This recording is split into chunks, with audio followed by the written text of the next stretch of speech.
Karena kelima. Juz kelima. Juz 5. Ya, mangga. Assalamualaikum warahmatullahi wabarakatuh. Waalaikumsalam warahmatullahi wabarakatuh. Bismillahirrahmanirrahim. Alhamdulillahilladzi an'amana bi ni'matil iman wal islam wa nusalli wa nusallimu ala khairil anam sayyidina Muhammadin wa ala alihi wa sahbihi ajmain. Amma ba'd. Dibika hormat sarang nin. Aduh. Apa? Sarang mama dan segenap adik-adikku yang sedang ada di rumah ataupun di perjalanan. Mudah-mudahan dilancarkan, diselamatkan selamat. Amin. Alhamdulillah, kembali kita bersyukur kepada Allah yang pada hari ini masih memberikan nikmatnya kepada kita, nikmat iman, nikmat Islam, dan tentunya nikmat sehat. Lahir, sarang sehat jasmani. Karena ayah nu sehat lahir dan batin. Jasmani atau rohani. Terus direkod. Terus?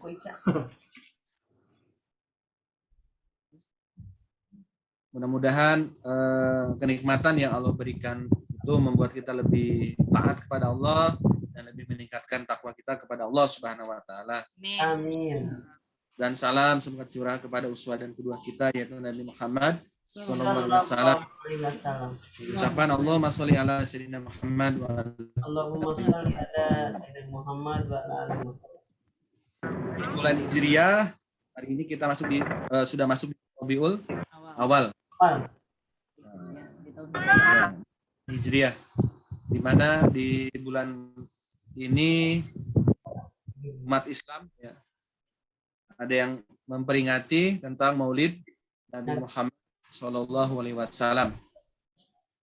Di mana-mana kegiatan Maulid hari-hari ini dijadikan momentum oleh para aktivis Muslim, baik yang di masjid sedang mengadakan berbagai macam kegiatan yang tentunya isinya adalah sebagai sarana bagi kita semua untuk mengingat dan lebih mencintai Rasulullah SAW. Nah, pada kesempatan ini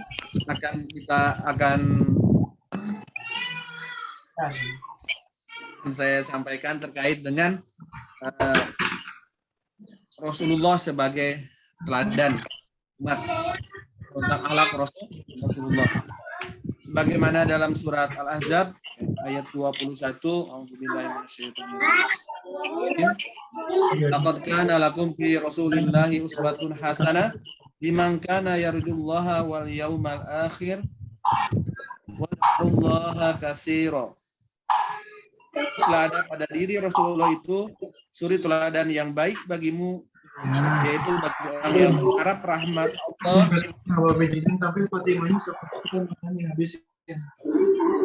dan hari kiamat, dan yang banyak mengingat Allah Subhanahu wa taala. Jadi begitu banyak hal kepribadian Rasulullah yang bisa kita jadikan contoh suri teladan dalam kehidupan kita di dunia ini. Ada sebuah tulisan ya yang menarik yang mengisahkan beberapa episode kehidupan Rasulullah SAW. Rasulullah tidak hanya diakui, bukan hanya kita. Orang-orang kafir pun mengakui bahwa Rasulullah adalah orang-orang bahwa Rasulullah ada orang yang hebat, orang yang besar, orang yang sangat berpengaruh di dunia. Bahkan banyak buku-buku, termasuk buku yang sangat terkenal, yaitu yang 100 orang berpengaruh di dunia, dan itu menambahkan Rasulullah sebagai orang nomor pertama. Dan tentunya bagi seorang muslim itu anak yang diberi nama Muhammad itu banyak melebihi nama-nama yang lain. Nah, pada kesempatan ini akan saya bacakan pada zaman Khalifah Umar bin Khattab. Jadi ada seorang Yahudi yang datang menemui Khalifah. Ceritakan kepadaku akhlak Rasul kalian, kata seorang Yahudi. Lalu Umar tidak sanggup memenuhi permintaannya. Dia menyuruh Yahudi itu menemui Bilal. Bilal pun tidak mampu menjelaskan. Akhirnya Yahudi itu sampai pada Ali bin Abi Thalib. Bukankah Ali mengenalnya sejak kecil? Bukankah dia sering sama Rasulullah Shallallahu Alaihi Wasallam?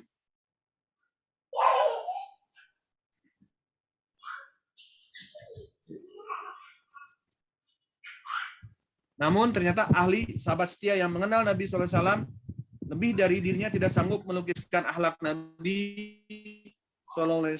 Bagaimana kalau kita tanya, Ummul Mukminin yang mendampingi Nabi selama 9 tahun.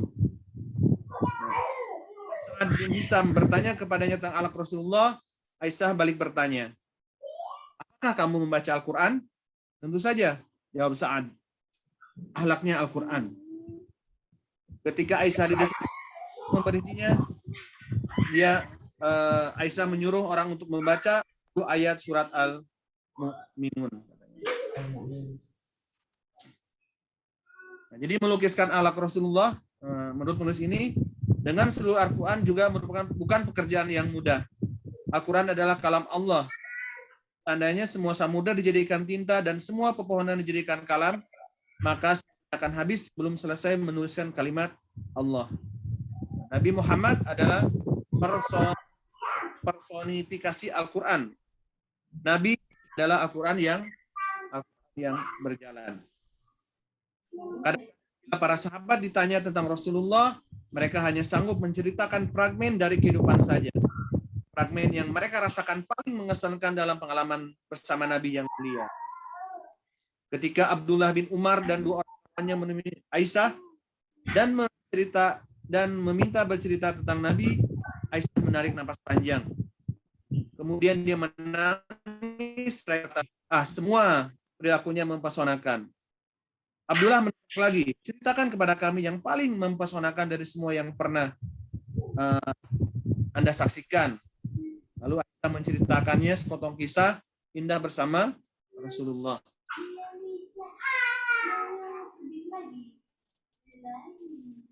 Kemudian kata Aisyah, pada suatu malam, ketika dia tidur bersamaku dan kulitnya sudah bersentuhan dengan kulitku, dia berkata, ya Aisyah, izinkan aku beribadat kepada Tuhanku. Aku berkata, aku sesungguhnya senang merapat denganmu, tetapi aku juga senang melihatmu beribadat kepada Tuhanmu. Bangkit mengambil air lalu berwudu. Ketika berdiri, dia terisak-isak menangis. Kemudian dia duduk membaca Al-Quran, juga sambil menangis, sehingga air matanya membasahi janggutnya. Ketika dia baring, air mengalir lewat pipinya membasahi bumi di bawah. Pada waktu fajar, Bilal datang dan masih melihat Nabi SAW menangis. Mengapa Anda menangis pada telah Allah ampuni dosa-dosamu yang lalu dan yang kemudian? Tanya Bilal. Lalu kata Rasulullah, bukankah aku belum menjadi hamba yang bersyukur?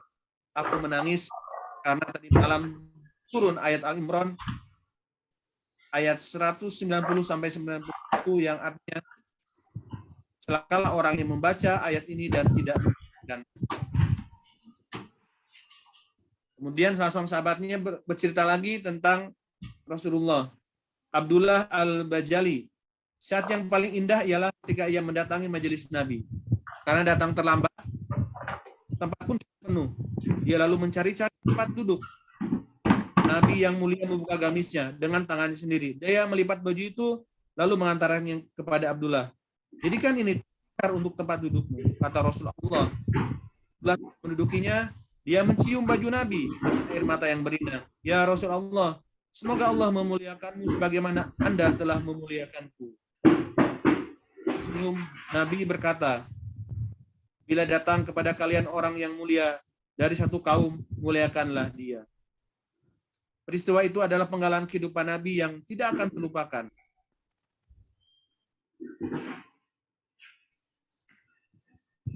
Kemudian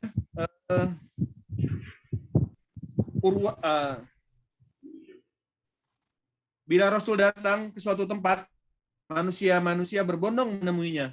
Mereka berdesakan untuk sekedar mencium tangannya. Perempuan-perempuan, anak-anak mereka meminta Nabi SAW mengusapkan jari jemarinya pada wajah anak-anak itu sambil mendoakan mereka. Pada suatu hari di musim panas, Nabi mendatangi rumah Anas bin Malik. Ia berbaring di situ dan tertidur. Ummu Sulaim melihat butir-butir keringat mengalir dari wajahnya yang agung. Nabi pun terbangun. Dia pun mengambil gelas dan berusaha menampung keringatnya. Nabi yang mulia, "Ya Ummu Sulaim, apa yang kau lakukan?" tanya Rasulullah. "Saya sedang mengingat Anda. Saya ingin menjadikannya wewangian kami yang paling harum dan mengharap berkahan yang untuk anak-anak kami." Hanya untuk menyentuhnya saja, tidak jarang sahabat mencari-cari akal. Seperti yang dilakukan oleh salah seorang sahabat ketika Nabi sedang meluruskan barisan. Rasulullah memukul perutnya dengan anak panah. "Lurus dalam barisan, hai Sawad." Sawad memprotes, "Ya Rasulullah, Anda menyakitiku. Padahal Allah telah mengutusmu dengan membawa keberkahan dan membawa kebenaran dan keadilan." Aku ingin menuntut kisos. Para sahabat yang lain berteriak, "Hai, engkau mau balas pada Rasulullah." Lalu Nabi menyingkapkan perutnya. "Balaslah." Sawad memeluk tubuh Nabi dan menciumnya. Rasul yang mulia bertanya, "Hai Sawad, apa yang untuk melakukan ini?" Sawad berkata, "Ya Rasulullah, sudah terjadi apa yang engkau saksikan. Ingin sekali di akhir pertemuanku denganmu, kulitku menyentuhmu. Berilah aku syafaat pada hari kiamat." Nah, lanjutkan sedikit lagi. Nabi Muhammad SAW adalah pemimpin yang ditaati karena cinta. Pun itu bukan berarti dia tidak berwibawa. Dengarkan cerita Usamah bin Syarik berikut. "Bila kami duduk mendengarkan Rasulullah SAW, kami tidak sanggup mengangkat kepala kami. Seakan-akan di atas kepala kami bertengger burung-burung." Al-Bara bin Azib berkata, "Aku bermaksud bertanya kepada Rasulullah SAW tentang suatu urusan, tetapi aku menangguhkannya sampai 2 tahun karena segan dibawanya.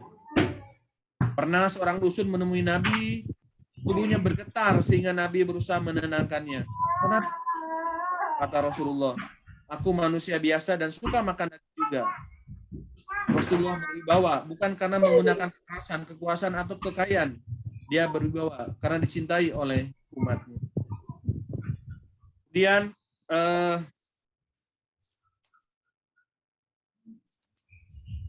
pada suatu hari pernah sahabat menemukan Nabi sedang memperbaiki sendal. Jangan lempar-lempar ke sini. Nanti kena orang. Sedang seorang anak yatim, dan pada hari yang lain sedang menjahit pakaian kumal milik perempuan tua yang miskin. Dia menemukan sebagian sahabatnya yang miskin di sudut masjid. Dia membagikan makanan sedikit yang dipunyainya untuk, sehingga Rasulullah sendiri tidak pernah makan kenyang selama 3 hari berturut-turut. Di antara penghuni sudut masjidnya itu adalah Abu Hurairah. Kemudian dengarkan penggalan kisah Nabi yang diceritakan oleh Allah kepada kita. Ada seorang perempuan hitam yang pekerjaannya menyapu masjid. Pada suatu hari Nabi tidak menemukan perempuan itu. Nabi menanyakan ihwalnya. Para sahabat mengatakan bahwa ia sudah meninggal. Mengapa mereka tidak diberitahu? Sahabat-sahabat mengatakan bahwa perempuan itu hanyalah orang kecil biasa. Lalu Nabi tunjukkan di mana kuburannya. Akhirnya Nabi pergi ke kuburannya dan begitu banyak bagaimana kisah-kisah Rasulullah dengan para sahabatnya, dengan keluarganya, dengan tetangganya. Bahkan dalam setiap episode kehidupannya, Rasulullah memberikan teladan yang sungguh luar biasa. Nah, mudah-mudahan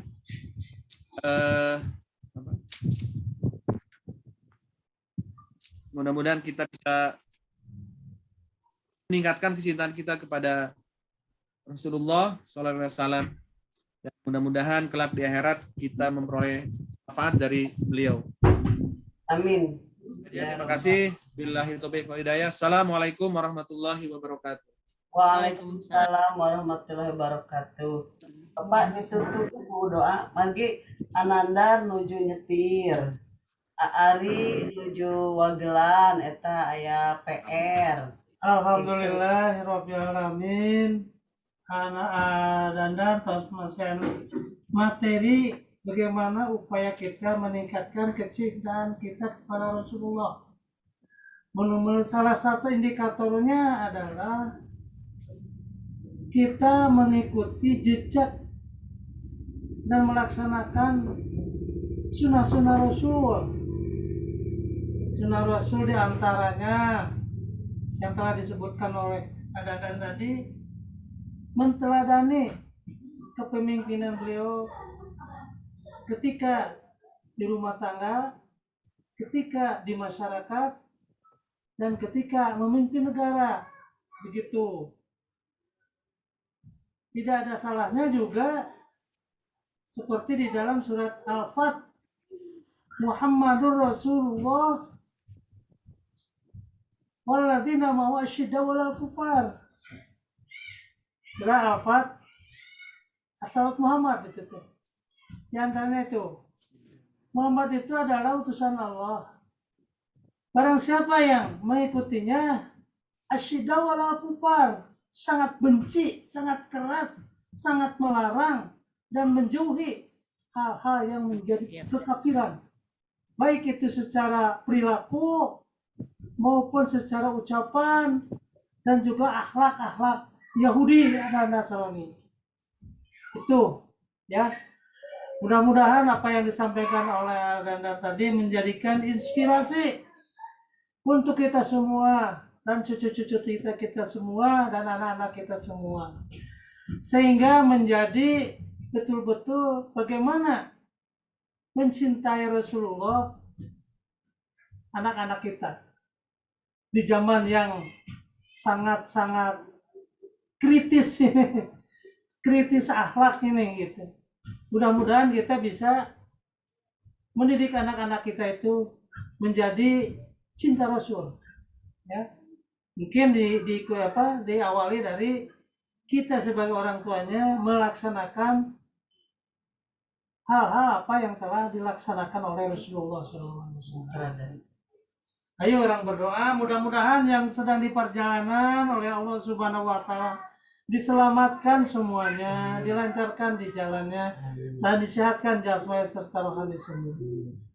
Alhamdulillah rabbil alamin, hamdan syakirin, hamdan na'imin, hamdan yani amahu wa yukafi mazidah.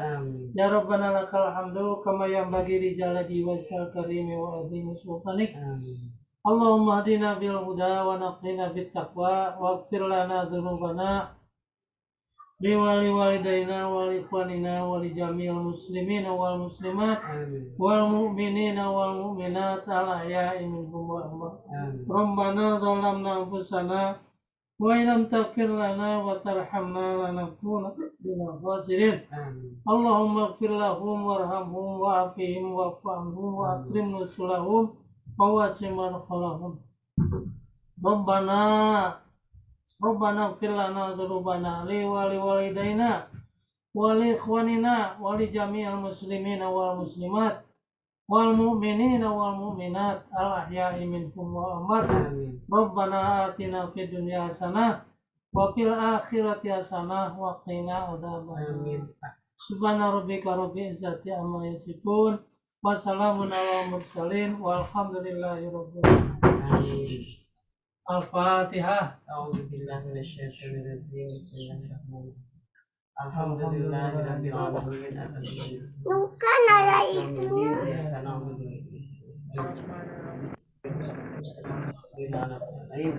Umay, sehat Umay. Rekam.